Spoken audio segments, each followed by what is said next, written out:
Hello दोस्तों, कैसे हैं आप सब? आप सबका स्वागत है निकिता मंडल व्लॉग्स में। तो आज वो दिन आ ही गया जहाँ पे मैं यहाँ से इन लोग को छोड़ के जाने वाली हूँ। तो सुबह का समय था, धूप बहुत अच्छा था।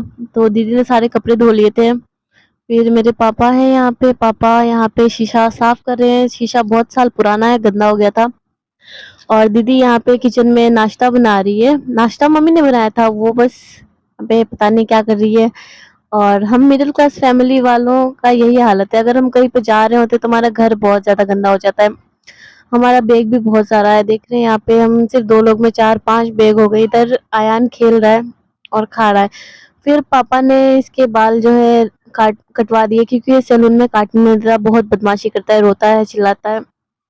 तो मेरी दीदी ने कहा कि आप करके देखो, तो ये काटने दिया। और वहाँ पे मम्मी खड़ी थी। फिर आंखें मेरी हो चुकी थी नम, क्योंकि जाने वाले थे। खैर फिर भी खुश हूँ। क्रियांश ने पैंट को गीला कर दिया और फिर अब सोया हुआ है, तो अब इसका पैंट बदली करूंगी। उधर उसके पापा है जो मोबाइल देख रहे हैं। मैं तैयार हो गई, मैंने साड़ी पहन लिया क्योंकि मेरा बच्चा छोटा है, तो साड़ी में ही ठीक रहेगा। फिर मैं दुकान जा रही थी। क्रियांश को भी मैंने तैयार कर दिया था। उसे मैंने जीन्स और नीचे पैंट पहना दिया, और फिर मैंने इधर सुपारी खरीदा जो मुझे बर्बाद एक दिन करके छोड़ देगा, मगर फिर भी ठीक है। और धूप भी बहुत ज़्यादा थी आज। धीरे-धीरे समय भी बहुत जल्दी आज जा रहा था। सुबह हुई और पता नहीं कब दोपहर हो गया। तो इधर मैं पापा को बोल रही थी कि कैमरा में देखो, तो पापा कैमरा में देख रहे थे। कितना दुबले-पतले से हो गए मेरे पापा। गाइस, अगर आप सब मेरे चैनल पर नए हैं तो प्लीज़ चैनल को सब्सक्राइब कर दें और एक लाइक कर दें। इधर दामाद और ससुर का प्यार भरा मिलन चल रहा था। दीदी मेरी उधर बैठी हुई थी और मैं इधर तैयार होके बैठी हुई थी। फिर हम निकल गए। 3 बजे का ट्रेन था, तो हम लोग 2 बजे निकल गए, क्योंकि जाम होता है ना, स्कूल छुट्टी होने का समय होता है। फिर हम लोग जा रहे थे, इतना जल्दी स्टेशन भी पहुंच गए। मैं इधर साइड में बैठी हुई थी, वीडियोस बना रही थी। पापा आगे बैठे हुए थे और क्रियांश अपनी नानी के गोद में बैठा हुआ था। उसे ऑटो में बहुत मजा आता है, बैठता है चुपचाप से एकदम बैठा हुआ रहता है। फिर हम जा रहे थे, मन तो नहीं कर रहा था, मगर फिर भी अपना घर यह है, ये भी, और अपना ही घर है वो भी, मगर फिर भी ठीक है। फिर जाऊंगी, मम्मी लोग तो वैसे आएगी। कितना भी लड़ झगड़ लो, फिर भी मम्मी पापा के बिना मन नहीं लगता कहीं।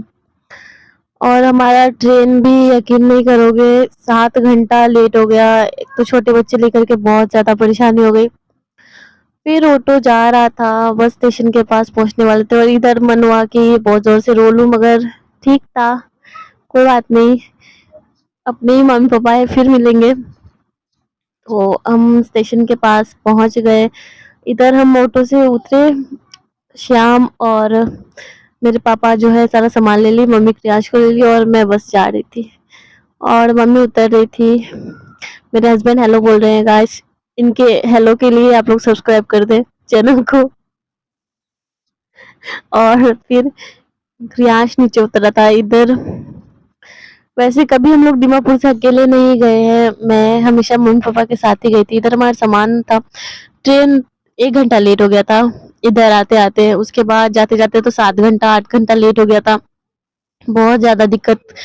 पिछली बार मैं और क्रियांश मम्मी के साथ आए थे, तब क्रियांश 4 महीने का था, बहुत ज़्यादा परेशान किया था। मैंने कहा पता नहीं इस बार कैसे मैं जाऊँगी। खैर ट्रेन तो आ चुकी थी। ये हमारा ट्रेन नहीं था, हमारा ट्रेन से पहले वाला ट्रेन था जो गया डिब्रूगढ़ तक। फिर इधर हस्बैंड खड़े थे, ये ट्रेन चला गया। फिर मुझे लगा कि अब स्टेशन खाली हो गया, अब आएगा ट्रेन, और आखिरकार ट्रेन आ भी जाती है। ये ट्रेन जा रहा था, तो इधर फिर हमने देखा कि हमारा जो अनाउंसमेंट हो चुका था, तो मैं मम्मी को बोल रही थी कि कुछ-कुछ। फिर मम्मी और हम लोग खड़े थे। क्रियांश अपने नाना-नानी के साथ खेल रहा था। मेरी मम्मी तो बहुत दुखी थी, क्योंकि जब से क्रियांश जन्म हुआ तब से मैं मम्मी के घर पे ही थी, और 10 महीना ये लगातार वहीं पे रहा। फिर मेरे पापा को बहुत लगाव था क्रियांश से। वो सुबह उठ के भी उनके साथ खेलते रहते थे। जैसे आप सबने व्लॉग्स में देखा कि मैं व्लॉग्स भी बनाती थी, तो क्रियांश बहुत कम मेरे पास रहा करता था। फिर मैं और पापा थोड़ा-सा घूमने के लिए चले गए आगे तक। पापा जा रहे थे तो मैं बोली कि मैं भी चलती हूँ, समय बहुत था। फिर हमारा ट्रेन जो है आ गया था, और दिल में तो धक-धक धक-धक हो रही थी। और इधर आखिरकार बैठ गए ट्रेन में। मम्मी बोल रही है बाय बाय, और इस तरह से हमारी ट्रेन जो है स्टार्ट हो गई। ये लम्हा अच्छा नहीं लगता ना, जब अपने पहाड़े जाते हो और खुद ट्रेन में उठ के चले जाओ, अच्छा नहीं लगता, मगर बैठ गए। फिर क्रियांश मेरे साथ खेल रहा था। क्रियांश वैसे ज़्यादा परेशान नहीं किया, जितना परेशान बच्चे करते हैं उतना किया नहीं।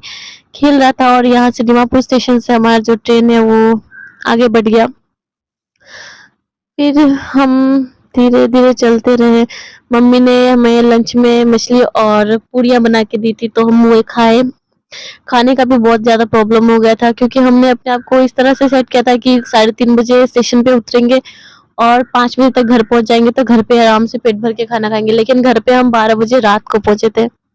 क्रियांश इधर बाबा-बाबा कर रहा था, जो वो अपने नाना को करता रहता था, और इधर मेरे हस्बैंड मोबाइल चला रहे थे, तो मैं तब तक क्रियांश के साथ खेल रही थी। और इन लोग को बोरियत हो गई। ये हमारे सामने वाले की लड़की थी, इनके कारण से हमारा जो है जर्नी अच्छा रहा, टाइम पास अच्छे से होता रहा मेरा। उधर क्रियांश है, अभी सब सो गया है। रात का समय है, साड़ी पहन के आई तो और भी हालत मेरी खराब हो गई थी। साड़ी तो बस चलते हैं ना तभी ठीक रहता है, उसके बाद पहन-वहन के उतरने में ठीक नहीं लगता। क्रियांश सो रहा था, इसका आदत इतना खराब है ना, ये जब सोता है तो इसके पास कोई नहीं सोना चाहिए, अकेले सोता है। फिर सुबह हो गया, तो क्रियांश को मैंने थोड़ा-सा उतार दिया, क्योंकि सारा दिन गोदी में था, तो फिर मैंने कहा कि इसे भी अच्छा नहीं लगता होगा, थोड़ा-सा इसे खेलने देती हूँ। फिर वो मम्मा-मम्मा करके खेल रहा था, और फिर पापड़ बेचने वाले आए तो मैंने इसके लिए पापड़ खरीद दिया। इसे पापड़ बहुत पसंद है। और स्टेशन पे रुकी ट्रेन तो मेरे हस्बैंड ने अनानास लाया, हम लोग वो खाए। ट्रेन इतना धीरे-धीरे चल रहा था कि 7 घंटा लेट हो गया ट्रेन, पता नहीं। और तब यहाँ पे ट्रेन पहुँचा कटिहार जंक्शन पे। उसके बाद तो लगा कि हाँ चलो अब तो पहुँच जाएँगे। पहुँचते-पहुँचते इतना ज़्यादा रात हो गया, और ट्रेन का खाना तो पता ही है ना कितना खराब होता है। चलो कोई नहीं।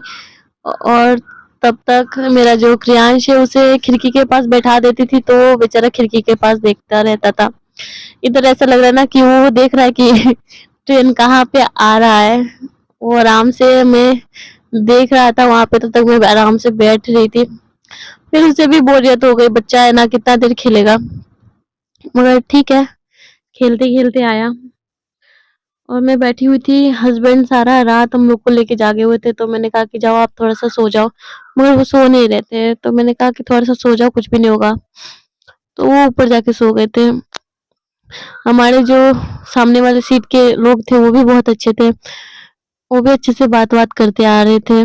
कभी-कभी बहुत अजीब से लोग आ जाते हैं ना, जो बात-वात नहीं करते हैं, बहुत एटीट्यूड में रहते हैं।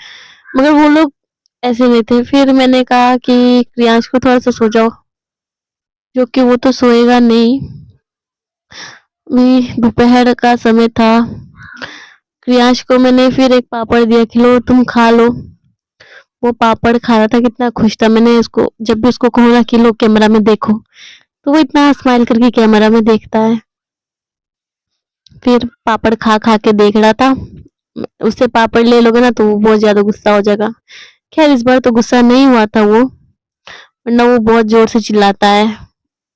फिर चाउमीन वाला आया, और मैं तो बहुत बड़ा चाउमीन फैन हूँ, तो मैंने हस्बैंड को कहा कि खरीद दो। 10 रुपए का चाउमीन हमें पड़ा 60 रुपए में। 60 रुपए में 60 प्लेट चाउमीन खा लेते। और टेस्ट तो काम चला था, मगर भूख लगता है ना तब हर चीज़ बहुत अच्छा लगता है। और क्रियांश मेरे साथ यहाँ पे खेल रहा था।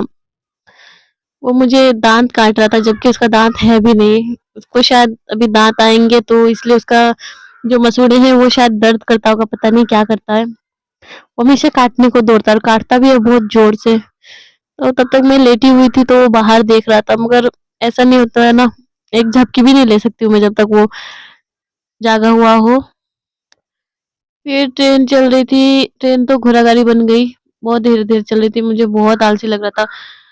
जब उतरे ट्रेन से तब तो लग रहा था कि ट्रेन में ही वो चल रहा है, अपने आप ही चल रहा था। इधर स्टेशन पे पहुँचे हम लोग, बहुत गर्मी भी है यहाँ पे। फिर मुझे भूख लग गया था, क्योंकि हमने जो खाना लाया वो हमारा खत्म हो गया था। मैंने हस्बैंड को कहा कि मुझे भूख लगा है, कुछ करो, तो हस्बैंड ने कहा कि ठीक है देखता हूँ। इधर क्रियांश उठ गया था, बैठा हुआ था। हस्बैंड ने कहा कि रोटी सब्जी खाओगे? मैंने कहा अच्छा ठीक है, मगर वो रोटी रोटी नहीं था, कागज का टुकड़ा था बस, जिसे सेक दिया गया था। इतना बकवास, उससे अच्छा तो आदमी भूखा चला जाए, पैसे भी बर्बाद हो जाते हैं। फिर खाया भी नहीं, मैंने फेंक दिया। फिर हस्बैंड का तो मन भरा नहीं, मेरे हस्बैंड थोड़ा चटपटे टाइप से खाने में, तो अंडा और चावल उन्होंने मंगाया, वही खाया। ये अच्छा था, सबसे अच्छा यही था जो भी हम लोग ने खाया। तो जल्दी-जल्दी हम सब ने खाया, फिर खत्म किया और ट्रेन स्टार्ट नहीं हुई थी। कहाँ 3:30 बजे का टाइम था और कहाँ शाम हो गई थी। मुझे लगा चलो शाम भी हो रही है तो 8 बजे तक पहुँचा देंगे, 8 से 9 हुआ, 9 से 10 हुआ और 10 से 11, 11 से 12, रात के 12 बज गए। मतलब 2 दिन हमारा जो है 2 दिन 2 रात ट्रेन में ही बीत गया। फिर मैंने कहा कि मुझे आलसी लग रहा है, क्रियांश को पकड़ो थोड़ा-सा आप। तो क्रियांश को उनके पापा खिला रहे थे। हमेशा बच्चे को एक ही आदमी पकड़े क्यों? उनका भी तो बेटा है ना, तो वही पकड़ रहे थे। फिर इधर अंधेरा हो गया था और जैसे-जैसे रात हो रही थी, वैसे-वैसे मेरा सब्र का बाँध टूटा जा रहा था, मुझे अच्छा नहीं लग रहा था। अब वैसे भी स्टेशन आने वाला था, 2 स्टेशन के दूर था, तो मैं इधर तैयार हो गई थी। प्रियांश सोया हुआ था, मैंने अपना सारा सामान भी तैयार कर लिया क्योंकि उतरने वाले थे ना, इसके लिए। तो श्याम जी जो है वो बाहर है, क्रियांश सोया हुआ था। मैं मुझे तो ऐसा लग रहा था ना कि कब मैं उतर जाऊं बस। और देखो समय हो गया था 9, 9 बजे का टाइम दिया तो 9 बजे भी ट्रेन नहीं पहुंची। खैर अब तो बोरियत हो गई थी, ट्रेन चल नहीं रहा था। कहीं-कहीं पे ट्रेन जहाँ पे 10 मिनट रुकना था वहाँ पे घंटों-घंटों रुक जा रहा था। फिर देख रहे हो मेरे क्रियांश को कितना उसके शरीर पे थका हारा जैसे लग रहा है। बिना कुछ करे भी अगर आप बैठे हो ना तो थक जाते हो। ट्रेन स्पीड चल रही थी और हम आखिरकार पहुंच गए समस्तीपुर स्टेशन। और स्टेशन पे उतरे, फिर मेरे हस्बैंड ने सारा लगेज उठाया और इस तरह से हमारी जो जर्नी खत्म हो गई। होप आप सबको वीडियो